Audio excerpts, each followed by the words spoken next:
Hello, friends. Hope you are having a constructive time, productive time. You must be investing your time in reading some books in this duration of time period.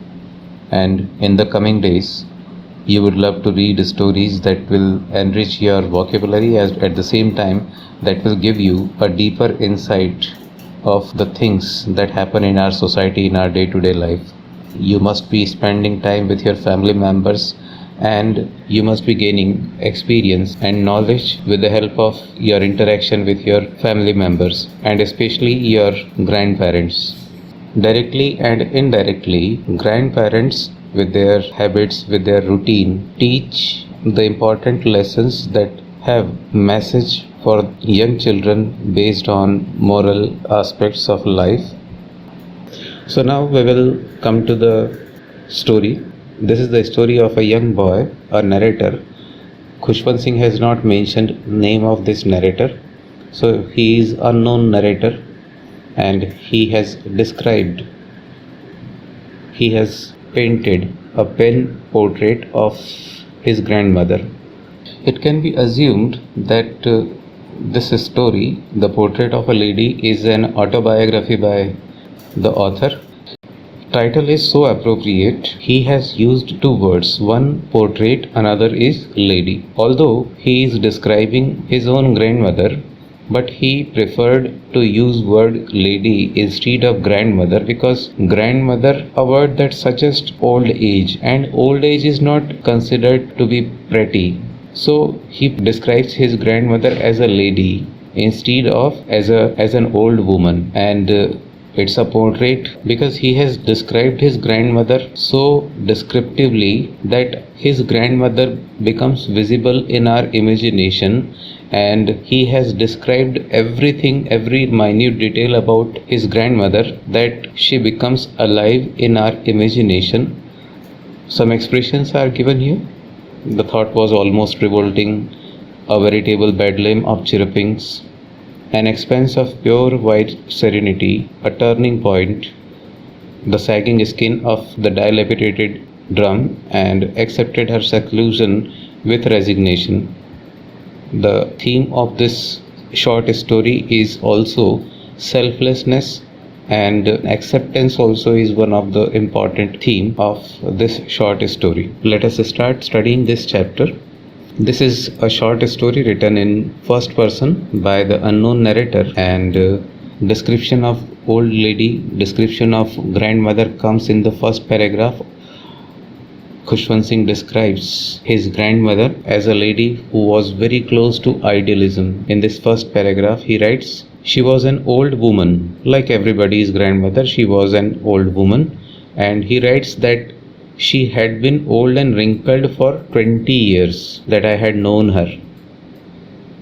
People said that she had once been young and pretty and had even had a husband, but that was hard to believe. Khushwant Singh had been looking at his grandmother, who is same his grandmother for 20 years. There is no change in her appearance. He writes about his grandfather also that the portrait of his grandfather was hung above the mantelpiece in the drawing room, and he describes that his grandfather wore a big turban and loose fitting clothes. He describes that his white beard covered the best part of his chest and looked at least 100 years. Some uses of words you can see at least 100 years old. So he is describing that his grandfather too was extremely old person, and he further writes that he did not look the sort of person who would have a wife or children. He looked as if he could only have a lots and lots of grandchildren. So this is how Khushwant Singh adopts this style of writing, that he makes us get convinced. He convinces us with the description. Khushwant Singh further writes, as for my grandmother being young and pretty, the thought was almost revolting. Grandmother being young and pretty, the thought was almost revolting. Revolting means something that confronts, that fights, that has conflict. So this could not be accepted by him, that grandmother was young and pretty. He says his grandmother had told them that she used to play games when she was a child. Again, this seemed to them absurd and undignified on her part, because a very grand old person with pure white clothes, spotless white clothes, could not be imagined. Khushwant Singh could not imagine her grandmother playing games as a child, because his imagination would not let him imagine a young grandmother or the grandmother long back 70, 60 or 50 years ago. Her youthfulness he could never imagine. So it appeared to him absurd and undignified. He further describes the appearance of his grandmother. She had a slight bent because she had a stoop, and because of age she used to keep one of her hand on her back. She had crisscross of wrinkles running from everywhere to everywhere. So this is the style of describing Khushwant Singh. He very innocently he describes the appearance of grandmother, crisscrossed everywhere to everywhere.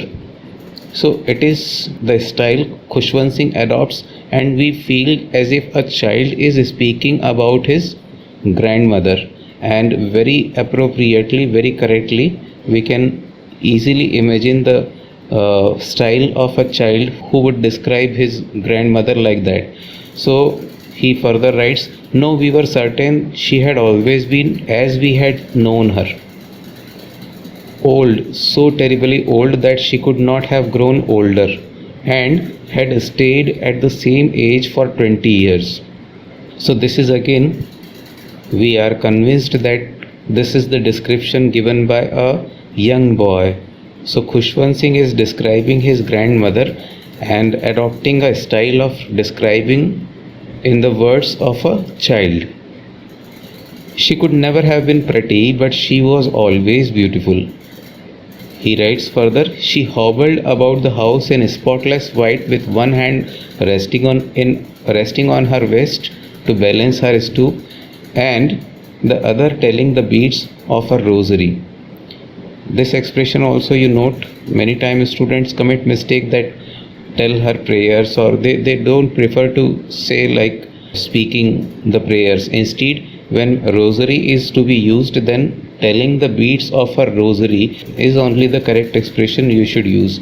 He says that she hobbled. Hobbled means she used to walk with difficulty because of age. She was not that strong to walk with ease and comfort. So she had to manage her stoop and balance her body, and with comparatively lower strength she used to walk.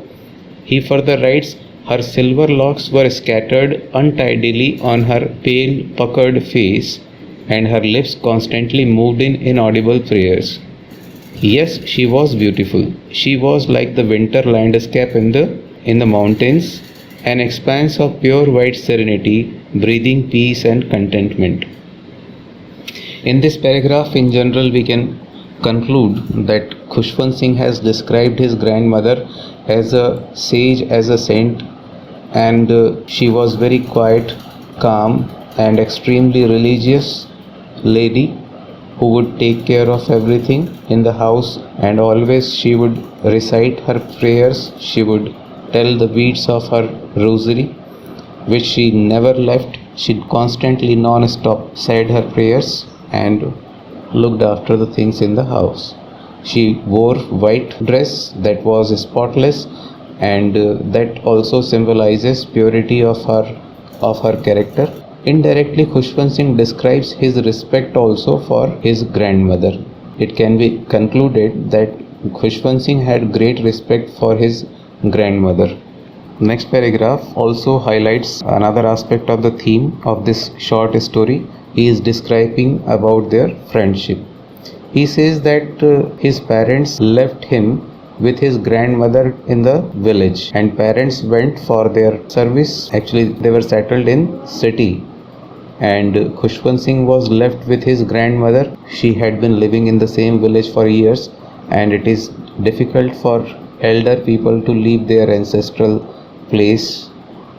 So Khushwant Singh was living with his grandmother, and Khushwant Singh describes that his grandmother used to wake him up in the morning and take him to school. After getting him ready for school, she would also said morning prayers while she bathed him, she dressed him, and this way Khushwant Singh used to listen those prayers, and deliberately his grandmother would sing prayers in a monotonous sing song.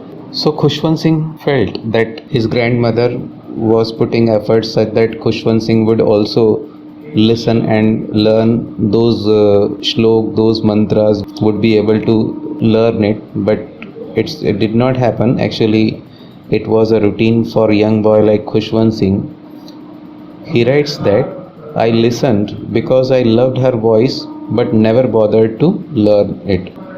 And they would go to school. Then grandmother also would give everything ready, would give some breakfast, and also would give him the slate. On their way, they would give some chapatis to the stray dogs there, to the village dogs. And this is yet another aspect of Khushwant Singh's grandmother, that she was a religious lady. She believed in taking care of the innocent animals also, disregard of the fact whether the animals belong to her or not. She was an extremely religious lady, so she would give chapatis to dogs. He writes, my grandmother always went to school with me because the school was attached to the temple. Again, we come to know this aspect of his grandmother. She was extremely religious because she would sit in temple so long as Khushwant Singh would study in the school. The grandmother would also spend her time in the temple. The priest taught us the alphabet and morning prayer. Grandmother of Khushwant Singh was very happy that priest would teach both of them together, the prayers also and alphabet also.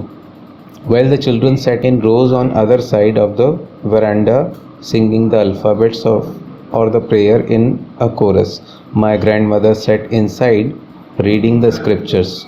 When other studies went on, when the practices of studies went on, the grandmother would read the scriptures. When they come back, the village dogs would meet them at the temple door.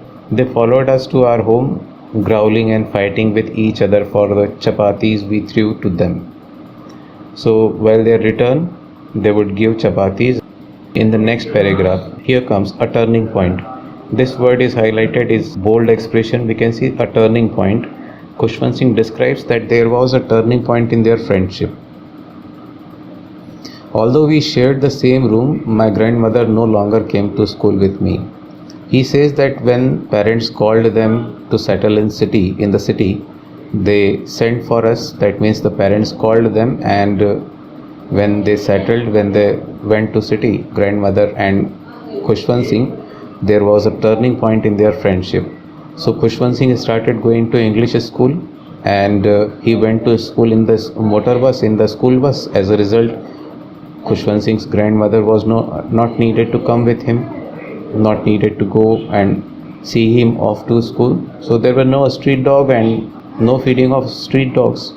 So here Khushwant Singh's grandmother accepted this change of circumstances, did not react, did not demand anything, and she took to feeding sparrows in the courtyard of city house. Without saying anything, without protesting, she adopted another habit, that is feeding the sparrows in the courtyard. Now Khushwant Singh describes, as the years rolled by, we saw less of each other. For some time, she continued to wake me up and get me ready for school. When I came back, she would ask me what the teacher had taught me. In the beginning, for few days, for some time, Khushwant Singh used to have communication, used to have interaction with his grandmother, and his grandmother came to wake him up, and she would ask about the studies and subjects. So what was the reaction? It is worth noticing. I would tell her English words and little things of Western science and learning, the law of gravity, Archimedes' principle, the world being round, etc. This made her unhappy. She could not help me with my lesson. This is her helplessness. She was unhappy because she was not able to help anymore. Further, he writes, she did not believe in the things they taught at the English school and was distressed that there was no teaching about God and scriptures. She was unhappy because she could not help. She was distressed because there was no teaching about God and scriptures. One day I announced that we were being given music lessons. She was very disturbed, very disturbed. To her, music had lived association. It was the monopoly of harriers and beggars and not meant for gentlefolk. She said nothing, but her silence meant disapproval. She rarely talked to me after that. So this is how her unhappiness, her distress, her disturbance and disapproval that separated them. His grandmother was completely disappointed with this present education, with this education system where Khushwant Singh is being taught, and she started engaging herself in her prayers and feeding sparrows only. She rarely talked to him after that. Now another phase that is to come here, that is how turning point came here. So this turning point, you need to understand, this has to be described up to this stage where she accepted the circumstances, change of circumstances, and accepted this situation without reacting. This is how old people are. Now he writes, when I went up to university, I was given a room of my own. The common link of friendship was snapped. All of a sudden their friendship was cut because a separate room was given. Because Khushwant Singh was studying in university and he was able to manage himself. So he was given a separate room. My grandmother accepted her seclusion with resignation. She did not react. She accepted without saying anything. She silently accepted this change of circumstances, and she accepted her seclusion. She accepted her loneliness. So acceptance, the theme is highlighted. The character of grandmother is highlighted here. She rarely left her spinning wheel to talk to anyone. From sunrise to sunset, she sat by her wheel spinning and reciting prayers. What she only did, most of the time she sat with her spinning wheel and reciting prayers. She did not wish to interact. She did not wish to talk to anyone. Only in the afternoon she relaxed for a while to feed the sparrows.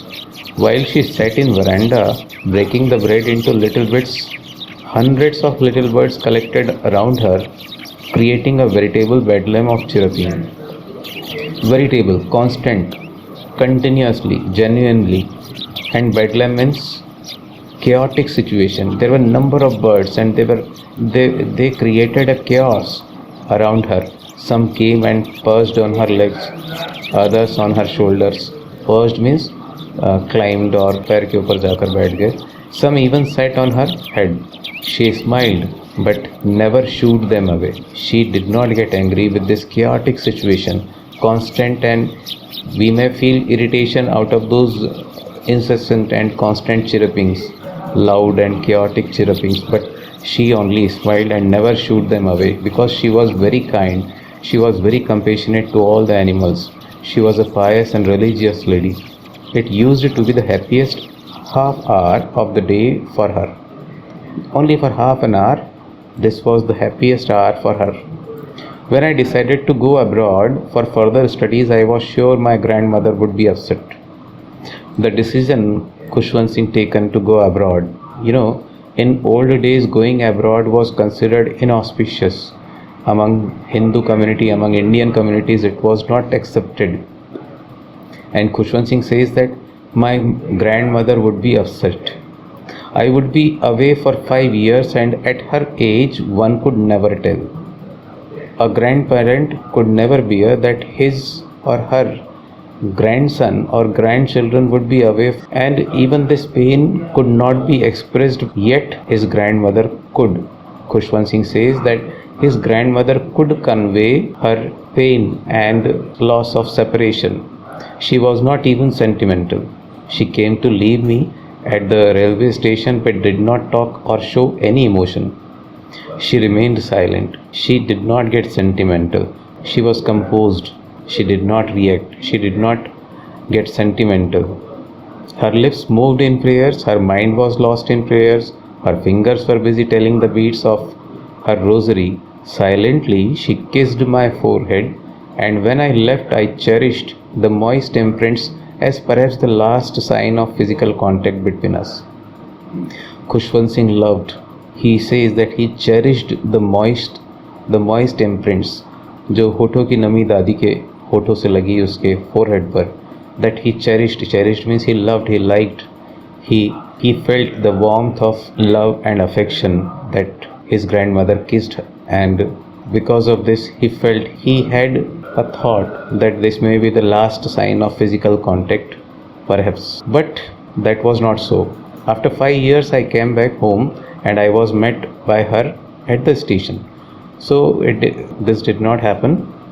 When he returned after 5 years, he saw his grandmother. He says she did not look a day older. As he left, same she was there at present also. She still had no time for words. And while she clasped me in her arms, I could hear her reciting her prayers. So when she received that time also, when they hugged, that time also she was singing prayers. Even on the first day of my arrival, it was her happiest moment. It was the happiest moment for her. She spent her time with sparrows, and he says that she spent longer duration today with frivolous rebukes. False scolding, false shouting, or false anger was shown to sparrows. Let us move ahead. In the evening, a change came over her. She did not pray.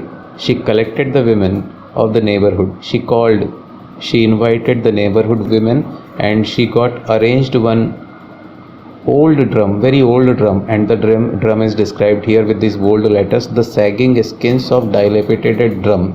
A drum that was ignored, that was left for a long duration. Its skin was also loosened. So even with that drum, she sang prayers, thumping the drum, and sang the homecoming of warriors. Somehow she was not willing to stop singing this song. Family members of Khushwant Singh were required to persuade, to insist that she should stop, and the fear they had, the same happened. Next morning she was taken ill and mild fever. The doctor said that she will be fine in some time, but his grandmother was reacting differently. She said that her end was near. She said that since only a few hours before the close of the last chapter of her life she had omitted to prayer, she was not going to waste any more time talking to us. She said to them that it is her last time, and in the last moment of her life she could not pray because coming of her grandson, she could not pray, and she was now insisting that she should be now singing prayers, and was not willing to talk to any of them. We protested, but she ignored our protest. She lay peacefully in bed, praying and telling her beads. So despite the protest of family members, she continued to tell the beads of her rosary. Finally her end came. She lay peacefully in bed, praying and telling her beads. Even before we could suspect, her lips stopped moving and rosary fell from her lifeless fingers. A peaceful pallor spread on her face, and we knew that she was dead. Her face got pale, and there was peace on her face. She was dead. We lifted her off the bed and, as is customary, laid her on the ground and covered her with a red shroud, with a red cloth, a cloth particularly on the body of a dead person, that is called shroud. So her body was laid on ground. After a few hours of mourning, we left her alone to make arrangements for for her funeral. In the evening, we went to her room with a crude stretcher to take her to be cremated. When wooden stretcher was made to take her body to be cremated, the sun was setting and had lit her room and veranda with a blaze of golden light. We stopped halfway in the courtyard, all over the veranda, and in her room, right up to where she lay dead and stiff, wrapped in the red shroud. Thousands of sparrows sat scattered on the floor. In the whole veranda, thousands of sparrows had come. They were sitting. There was no chirruping. We felt sorry for the birds, and my mother fetched some bread for them. Then mother also brought some bread because she thought that birds might be waiting for bread. But when the breads were thrown for the sparrows, no bird took notice of it. She broke it into little crumbs the way my grandmother used to and threw it to them. The sparrows took no notice of the bread. When we carried my grandmother's corpse off, they flew away quietly. Birds did not come there to take their bread, but they also came here to mourn the death of their beloved grandmother. Even animals, even the birds also understood the departure of their loving and kind partner, a friend. Next morning, the sweeper swept the breadcrumbs into the dustbin. So, this line also is very important to understand. The pain of departure of grandmother is described here. She had so close and intimate relationship with birds that they also came and expressed their grief. This is what the miracle of kindness and compassion can do. She had kindness and compassion. She could make birds also her close friend. So this is all about this chapter. Now you are expected to read once again. Then you will be required to solve these exercises. Hope you enjoyed this heart-touching story. It is a sentimental story. It touches our heart, and you would read again so that you can find further aspects of this chapter. Thank you for listening and viewing.